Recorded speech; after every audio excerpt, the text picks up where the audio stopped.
जय माता दी भक्तों।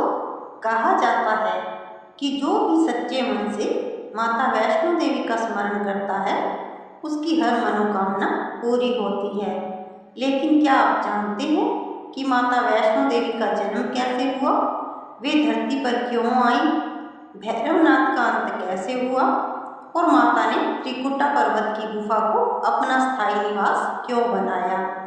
आज हम सुनेंगे माता रानी की जन्म से लेकर वैष्णो गुफा में विराजमान होने तक की पूरी पावन कथा। वीडियो शुरू करने से पहले एक बार प्रेम से बोलिए जय माता दी।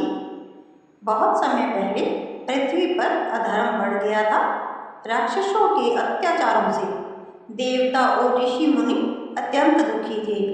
तब सभी देवता भगवान विष्णु, भगवान शिव और ब्रह्मा जी के पास पहुँचे।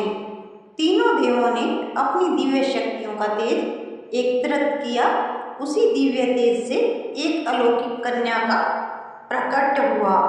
यही दिव्य कन्या आगे चलकर वैष्णवी या माता वैष्णो देवी कहलाई।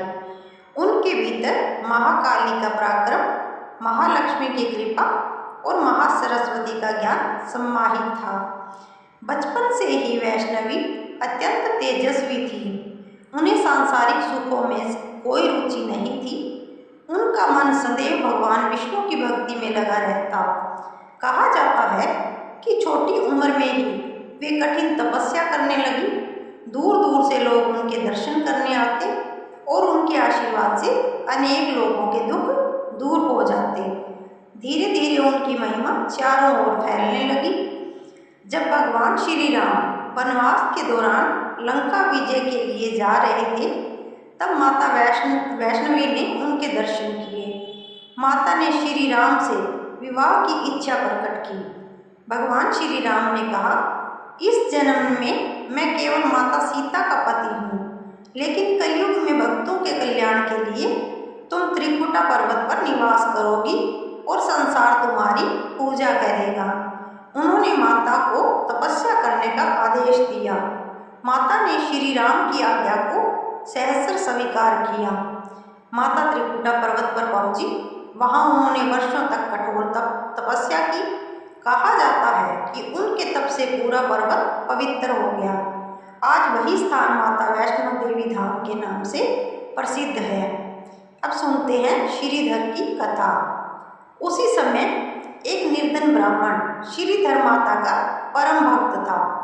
एक दिन माता ने कन्या रूप में उसके घर जाकर विशाल भंडारा करने का आदेश दिया।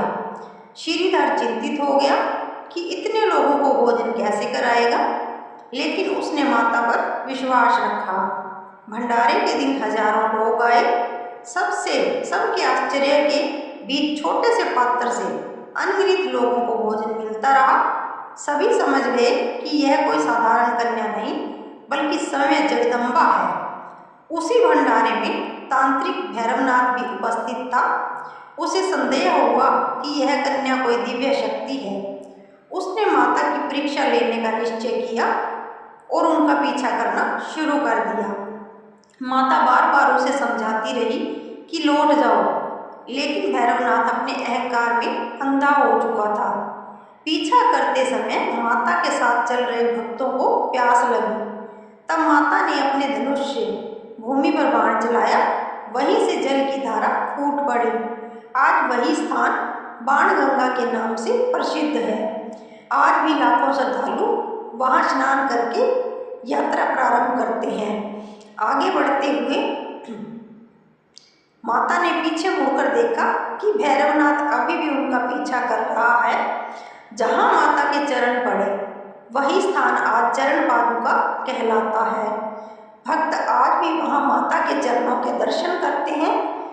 इसके बाद माता एक गुफा में पहुंची। उन्होंने 9 महीने तक ध्यान किया। यह स्थान अर्धकुंवारी या गर्भजून गुफा के नाम से प्रसिद्ध है। माता की इस गुफा के दर्शन करने से जीवन के अनेक कष्ट दूर होते हैं। जब भैरवनाथ गुफा तक पहुंच गया, तब माता ने अपना दिव्य स्वरूप धारण किया। उन्होंने महाकाली का रूप लेकर युद्ध किया। अतः माता ने अपने त्रिशूल से भैरवनाथ का सिर धड़ से अलग कर दिया। भैरव का सिर दूर एक पर्वत पर जाकर गिरा। वही स्थान आज भैरव मंदिर कहलाता है। मरते समय भैरवनाथ को अपनी भूल का एहसास हुआ। उसने माता से क्षमा मांगी। माता अत्यंत दयालु थी। उन्होंने कहा, जो भी भक्त मेरे दर्शन करेगा वह तुम्हारे दर्शन किए बिना यात्रा पूर्ण नहीं मानेगा। तभी से माता के दर्शन के बाद भक्त भैरवनाथ के मंदिर भी जाते हैं लोग। इसके बाद माता ने त्रिकुटा पर्वत की पवित्र गुफा में 3 प्राकृतिक पिंडियों के रूप में विराजमान होने का निर्णय लिया।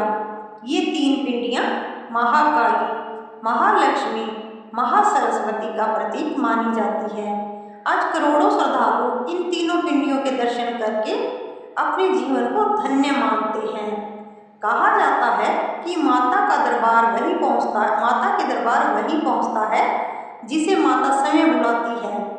जब बुलावा आता है तब सभी बाधाएं अपने आप दूर होने लगती हैं।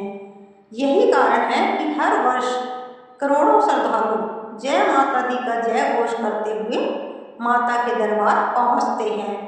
तो भक्तों, यही थी माता वैष्णो देवी की जन्म से लेकर त्रिकुटा पर्वत की पवित्र गुफा में विराजमान होने तक की दिव्य कथा।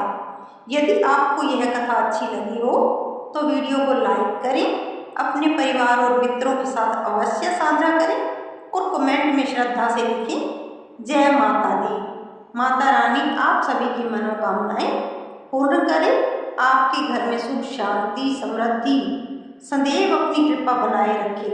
प्रेम से बोलिए, जय माता दी।